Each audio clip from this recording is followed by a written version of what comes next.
क्यों? आपको लगता होगा इतना सारा काम मोदी कर रहा है, घर घर कुछ न कुछ पहुंच रहा है, तो ये मोदी थकता क्यों नहीं है? ये मोदी रुकता क्यों नहीं है? अरे कोई और होता तो मौज करता। मोदी मौज करने के लिए पैदा नहीं हुआ है, मोदी मेहनत करने के लिए पैदा हुआ है। मोदी आपके लिए मेहनत करने के लिए पैदा हुआ है। और इसलिए मेरे भाइयों बहनों, ये जो 10 साल में हुआ है ना, पहले वालों से बहुत ज्यादा हुआ है, हर कोई मानता है, लेकिन मोदी नहीं मानता है। मोदी तो कहता है ये 10 साल में जो विकास हुआ है ना, वो तो सिर्फ ट्रेलर है, ट्रेलर। अभी तो बहुत कुछ करना है। अभी तो हमें देश को बहुत आगे लेकर जाना है, और तब तक न रुकना है न थकना है। और अभी तो हमें ये हमारे उत्तराखंड को भी बहुत बहुत बहुत आगे लेकर के जाना है।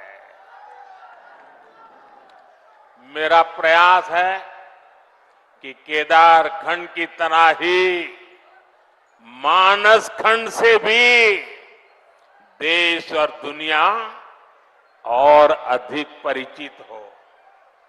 पिछले वर्ष मैं आदि कैलाश गया था, तब पूरे देश ने इस क्षेत्र के अद्भुत सामर्थ्य को देखा था। और अभी मुझे अजय जी बता रहे थे कि पहले तो आदि कैलाश को कोई जानता नहीं था। कभी कभार लोग आते थे, संख्या मुश्किल से 5000 होती थी। अब ये आंकड़ा लाखों में पहुंच रहा है। साथियों, खेती हो, पर्यटन हो या फिर इंडस्ट्री, इस क्षेत्र में अभूतपूर्व संभावनाएं बनने जा रही है।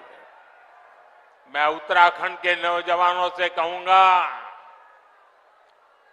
मेरे हर भाई बहन से मैं कहना चाहूंगा, आपका सपना ही मोदी का संकल्प है। बीते वर्षों में यहां से पलायन रुका है। वो दिन दूर नहीं जब रोजगार के लिए शहर गए साथी वापस लौटेंगे। कांग्रेस और इंडी गठबंधन ने अपने इरादे दिखा दिए हैं। कांग्रेस के शाही परिवार के शाहजादे ने ऐलान किया है कि अगर देश ने तीसरी बार बीजेपी सरकार को चुनी, आग लग जाएगी। 60 साल तक देश पर राज करने वाले 10 साल सत्ता से बाहर क्या रह गए? अब देश में आग लगाने की बात कर रहे हैं। क्या ये आग लगाने की बात आपको मंजूर है? क्या इस देश को आग लगाने देंगे? क्या आग लगाने की ये भाषा उचित है? क्या ये आग लगाने वाली भाषा लोकतंत्र की भाषा है? ऐसे लोगों को सजा करोगे? पक्की सजा करोगे? चुन चुन करके साफ कर दो, इस बार इनको मैदान में मत रहने दो भाइयों।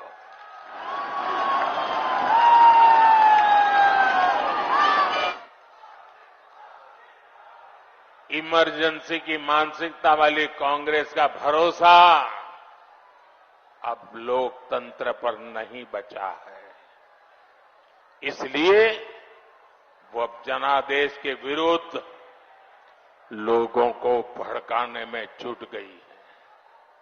साथियों, कांग्रेस भारत को अस्थिरता की तरफ ले जाना चाहती है, अराजकता में झोंकना चाहती है। कर्नाटका में कांग्रेस के एक बड़े नेता ने दक्षिण भारत को देश से अलग करने की बात कही, 2 टुकड़े करने की बात कही। आप मुझे बताइए, देश के टुकड़े करने की बात करने वालों को सजा मिलनी चाहिए कि नहीं मिलनी चाहिए? सजा मिलनी चाहिए कि नहीं मिलनी चाहिए? सजा मिलनी चाहिए कि नहीं मिलनी चाहिए? लेकिन कांग्रेस ने क्या किया? सजा देने के बजाय कांग्रेस ने देश को बांटने की घोषणा करने वाले को चुनाव का टिकट दे दिया। उत्तराखंड के लोग भूल नहीं सकते कि इसी कांग्रेस ने देश के वीर सपूत स्वर्गीय बिपिन रावत जी तक का अपमान किया था। ऐसी कांग्रेस से देशभक्ति की भाषा, उनकी देशभक्ति की बातें किसी के गले उतरती नहीं है। कांग्रेस तुष्टीकरण के दलदल में ऐसा धंस गई है कि कभी देश हित का सोच ही नहीं सकती। यही कांग्रेस है जो घुसपैठियों को बढ़ावा देती है, लेकिन जब भाजपा सीएए के माध्यम से मां भारती में आस्था रखने वालों को भारत की नागरिकता देती है, तो कांग्रेस को सबसे ज्यादा तकलीफ होती है। इस क्षेत्र के लोग भी जानते हैं कि पाकिस्तान और बांग्लादेश से जो शरणार्थी आए हैं, उनमें से अधिकतर दलित परिवार है, हमारे सिख भाई बहन हैं, हमारे बंगाली भाई बहन हैं। लेकिन कांग्रेस इन लोगों को नागरिकता देने का विरोध कर रही है। कांग्रेस कितना भी घोर विरोध करे, इन लोगों के पास मोदी की गारंटी है।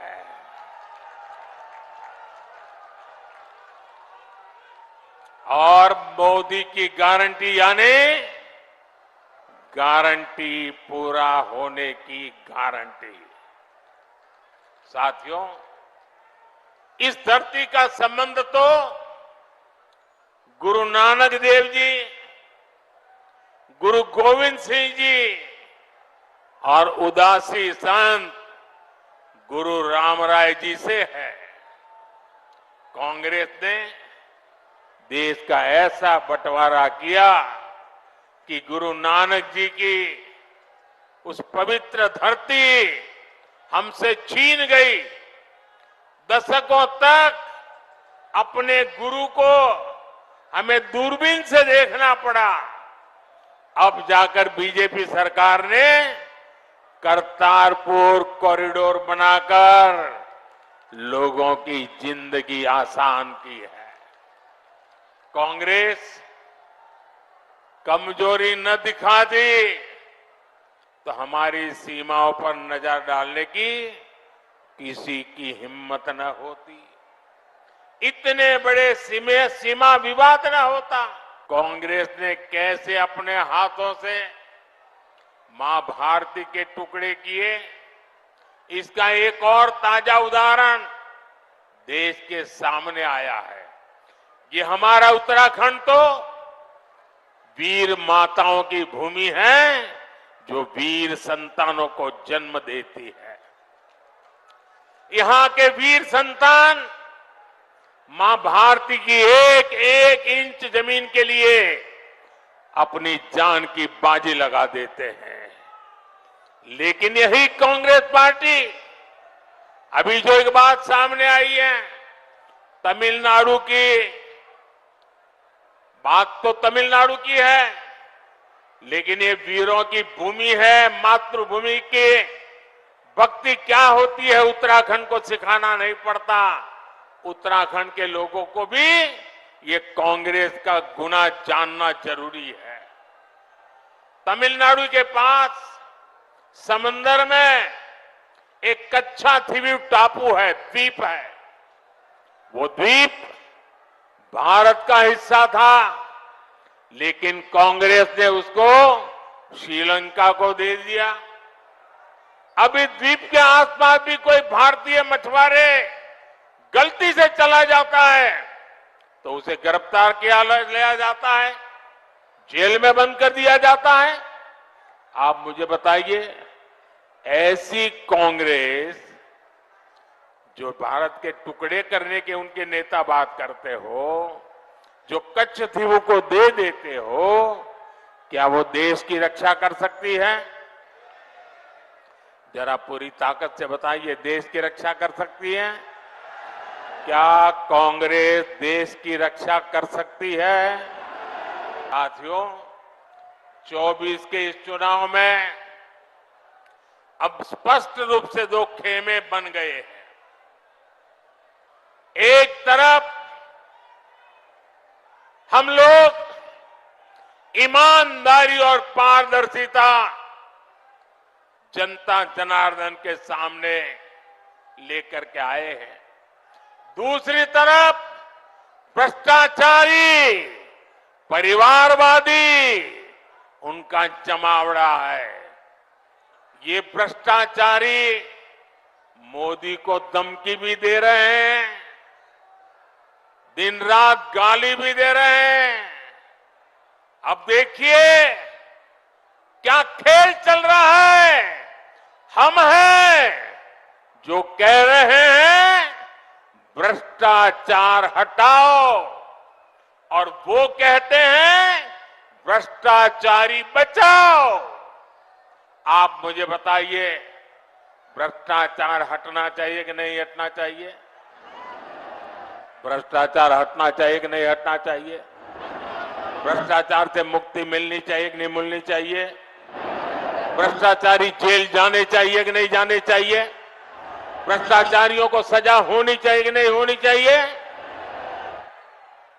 ये देश की आवाज है और मोदी आपकी हर आवाज को सुनता है और उसके लिए ताकत भी लगा देता है। लेकिन साथियों, मुझे कितनी गालियां दी जाए, कितने ही आरोप लगाए जाएं, मोदी इनकी गालियों और धमकियों से डरने वाला नहीं है।